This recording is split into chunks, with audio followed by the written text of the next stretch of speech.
작년 매출액과 순이익이 감소했던 HDC 현대산업개발이 올해도 이 부진에서 벗어나긴 어려워 보입니다. 실적 악화의 주된 요인으로 보이는 분양 성적이 신통치 않은 데다 아시아나항공 인수 실패에 대한 소송도 성공적으로 이끌어야 하는 부담을 안고 있는데요. 매출에서 차지하는 비중이 높은 만큼 주택 사업을 강화해야 하지만 이 선택과 집중이 이루어질지는 좀 더 지켜봐야 할 걸로 예상됩니다. 보도 이성민 기자입니다. 작년 HDC 현대산업개발은 부진했던 주택 분양 실적과 아시아나항공 인수 실패의 영향을 고스란히 받았습니다.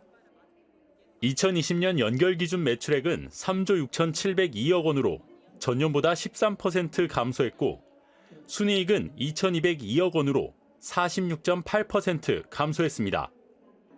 2018년부터 2019년까지 지속적으로 신규 분양이 축소된 데다 아시아나항공 인수계약금 일부인 2,010억 원이 영업의 손실로 반영된 것이 매출과 순이익 감소를 이끈 것으로 분석됩니다. 특히 신규 분양 축소의 영향은 올해까지 이어질 것으로 보여 HDC 현산의 외형 축소는 불가피할 전망입니다. 유진투자증권이 발표한 보고서에 따르면 HDC 현산의 1분기 추정 매출액과 영업이익은 전년보다 20%와 28% 각각 감소할 것으로 추정됩니다. 작년 HDC 현산의 신규 수주 성과 역시 전년보다 31% 감소했고 그 가운데 주택 부문 수주도 약 40% 줄어들었습니다. 전체 매출에서 외주주택 사업이 차지하는 비율이 높은 만큼 실적 반등을 위해 주택사업 수주에 적극적으로 나서야 할 상황.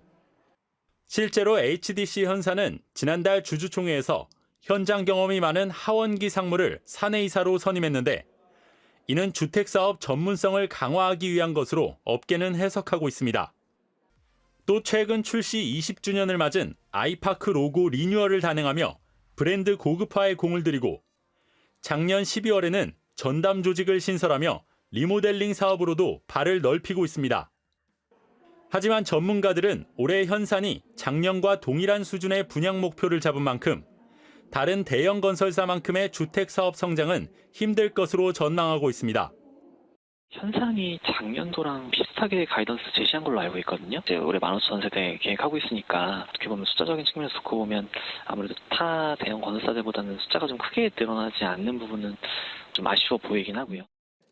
HDC 현대산업개발이 현장 전문가 등용과 브랜드 리뉴얼, 리모델링 사업 확장을 통해 주택시장 공략에 나서고 아시아나항공 인수계약금 반환 소송을 성공적으로 이끌어 손익 반등을 이룰 수 있을지 주목됩니다. 매일경제TV 이성민입니다.